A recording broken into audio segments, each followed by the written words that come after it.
I'm Eric. And I'm Darrell. You know, many of you have been asking us, why did we make our videos back in the day? Well, in 1991, our friend and collaborator Rob Reeser sat us down to interview us and asked us that same question. Let's see what we said 30 years ago. Where do you want to see Phoenix go? What do you want to get out of all of this? Actually, I want a budget. Yeah. Well, I mean, we got a budget, sure, but it's limited, you know. Very limited. But I want Phoenix to be our job, really. Mm-hmm. You know, Yeah. Of course, we'll probably get an outside job to get enough money to make Phoenix to be our job. To be our job, right? But yeah, I don't know. I'd like to go more public, really. Just to show. I mean, when grown-ups, you know, they make movies, and you know, everybody's, wow, look at this movie, you know. And then there's two kids, and you know, we're doing the best our can, you know. Yeah, we do the best our can. We get pretty good final products. I'd like to show them. I just like to publicly. show, what we can do, you know. But even though we do use other people's music, you know. Yeah. I mean, it'd be a lot of money. Can't do everything. Yeah, but I want to get some money, like sell our movies. But if they're good enough, you know, I don't want to. Even if we're getting $5 out of a sale, I still don't want people to think, God, you know, I paid $5 for this, but you know, I don't know. I still don't want them to think, stupid kids, you know, you know. But oh well, I guess they need money. You know, I want them to go, $5, great deal. They go home, they come back. That was an awesome movie. Do you have any more for sale? You know, make some T-shirts or you know, get them to show it on TV or at a theater. That'd you know, be great. That'd be awesome. You know. It's a shame there's not public access television around. That'd be great. Really cool.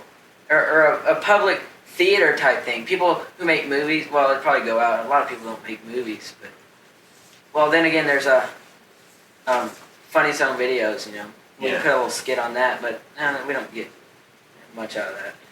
So clearly we did not see what was coming, this crazy phenomenon called YouTube, which now we can be in anyone's home, in anyone's pocket. I mean, anyone in the world can see us through YouTube. Right. Right now you're watching this video on YouTube, right? But 30 years ago, the only way you would have seen this tape is if we personally went to your house and said, hey, where's your VCR? You want to watch some cool videos? Right. That was our audience back then, right? So it was friends and family, and that's where it ended. So anytime we would befriend someone new, obviously going to school, you have a ton of friends. You have tons of potential. Tell everyone you can. Oh, I make movies. So really our big concern was how do we get our stuff out there? And I think I'd mentioned 30 years ago that some sort of public theater where anybody who makes movies can go and have their movie shown, and then people can go in. So that would be kind of like a film festival, right? Yeah.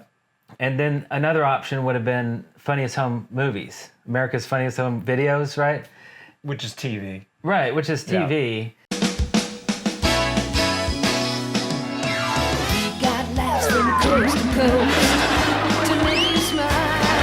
That was kind of our YouTube back then because we loved the show. Yeah. And yeah, it's cheesy. It's got like stupid cat videos and fart noises and stuff. But also they would put in like really good skits that people made and produced. And we're like, wow, I knew other people were making videos too. And we can watch them. This is so cool. So we would always watch it, and we recorded it, a lot of them on VHS. But you know what's strange to me? We never submitted. Why didn't we ever bother to submit? I don't know. I think maybe we thought it wasn't good enough. Like, it just had to be really, really awesome. I don't know. Yeah, I don't know. I guess if I had to think back to my 13-year-old self, I wouldn't have wanted to put one of our movies on America's Home Videos because it's not a home video. And then I don't think we really thought of our home videos, which is what most of you guys love, as something that would be interested in showing anyways. Right. You know, that was just us joking around, and we'd watch them, but what we wanted to do was make movies and show our movies to an audience, Yeah. but not an audience like that show. Right. Yeah. Yeah. I don't know. Yeah, maybe that was it. And then our friend Robert said, "Man, it's too bad there's no public access TV." Right. Which there was in the early 90s, and we had a friend who was on some late night show, but we weren't able to get our stuff on there. And of course, the unattainable would have been like to have our own TV show, to have a legitimate show that's ours, and we have from 7:30 to 8 o'clock on Tuesday nights. You know, Right. we're like, whoa, Yeah. whoa, you need to be rich, powerful, and know some people for that. Like, we Yeah. don't have that.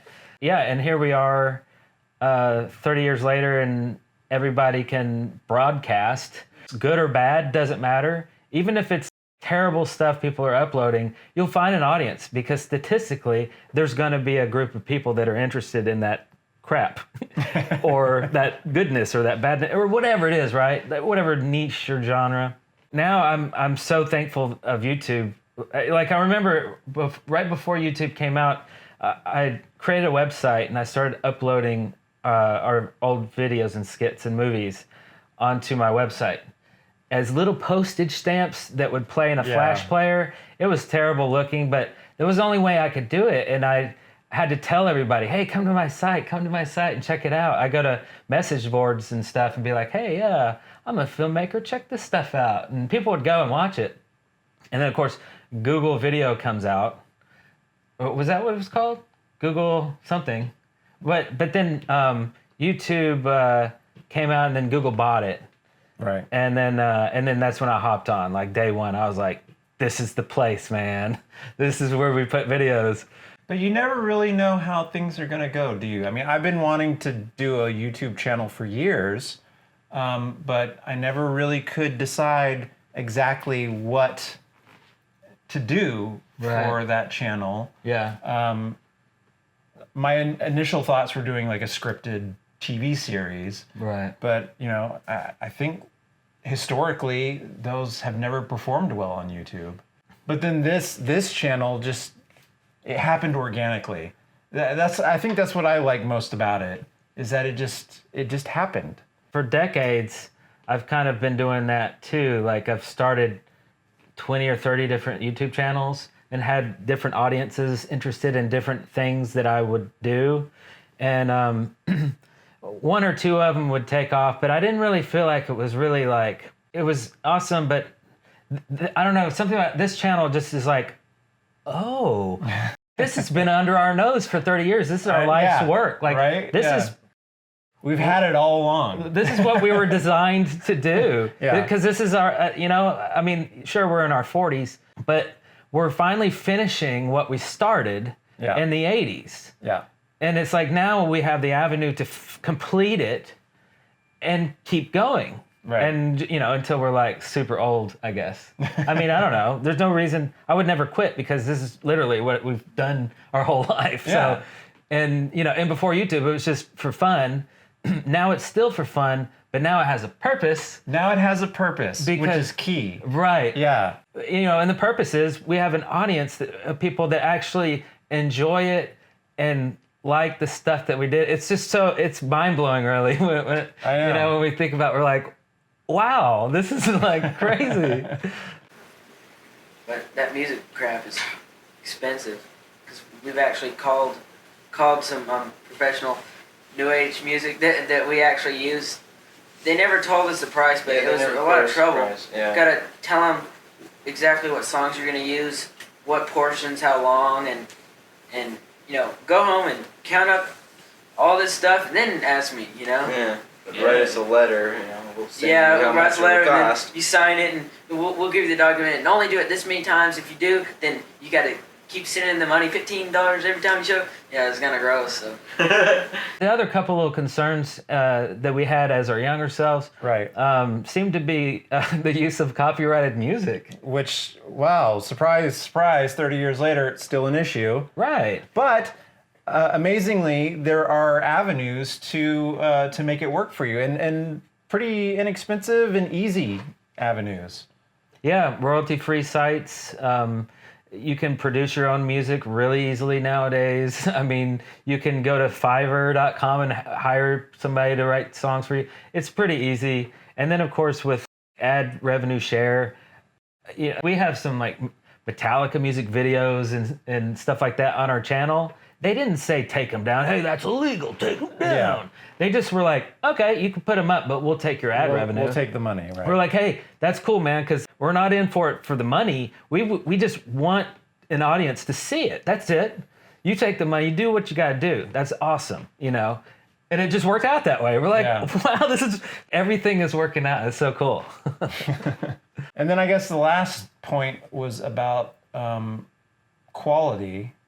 Why we were always trying to make things as best as we could. Yeah.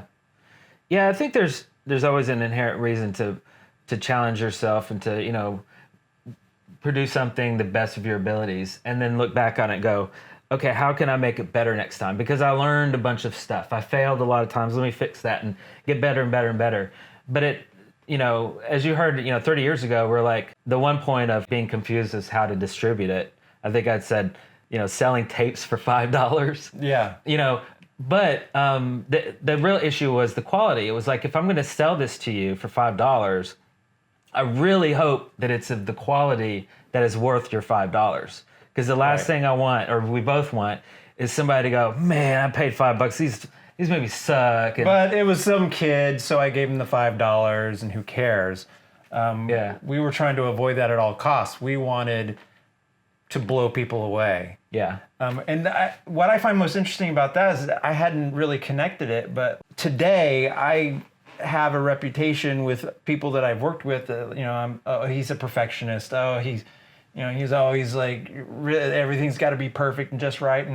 And now I see why. I now connect it back to this is what we were doing back then, and I learned that very early on. Right, that's true. Yeah, you could see it.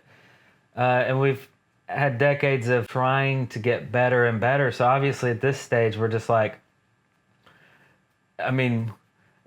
we're still there. We're still in the middle somewhere. I don't feel like we'll ever get to we're pretty much awesome now. We can do, we can just poop out a film and it'll be a hit. Not at all. Like we're just still climbing. Yeah. Which is fun. That's the way I think everyone should always be, in the middle somewhere. Just always trying to improve. Always strive for better. Yeah. I say, this is actually a saying I came up with: don't shoot for the moon. Shoot for Saturn and land on the moon. Oh yeah. Okay. I like that. Yeah. There's an original Darrell quote right there. We did mention T-shirts. Did you hear that? Oh, it was like merchandise even back then. Yeah. I guess it was like, how do you make this? Oh, to roll it all the way back, we were talking about how do we make this our full-time job. So we were called Phoenix Productions back then. Right, which I think early on we were just E&D, but eventually we settled on this Phoenix Productions with the famous chicken head logo. Yeah, it's that a Eric phoenix, came up with. But it looks like a chicken. It's got a beak and stuff. Anyway.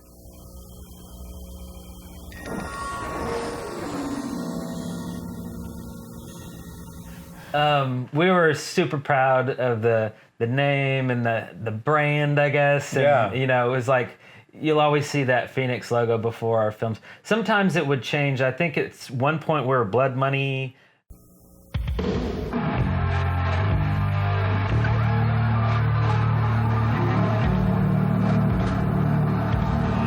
Or that was something early on. Yeah, that was we kind of changed it a few times, but then we settled on Phoenix.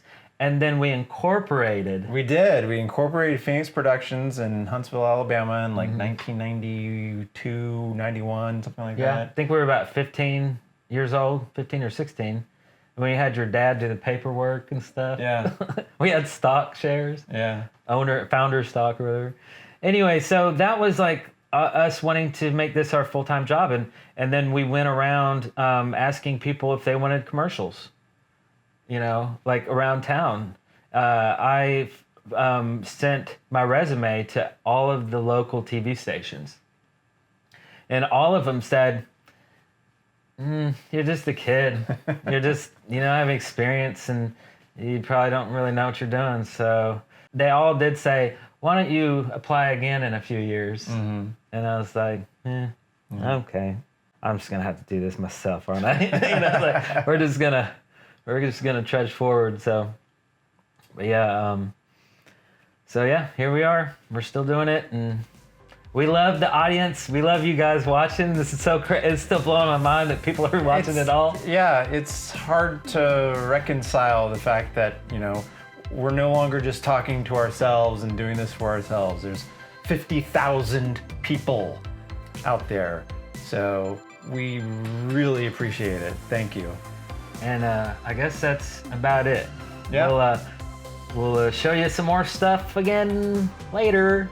I guess. Is that a good outro? Like, bye-bye now. Okay. Thanks for stopping by. Yeah, thanks for stopping. Come by any old time. Yeah, we'll leave a light on for you.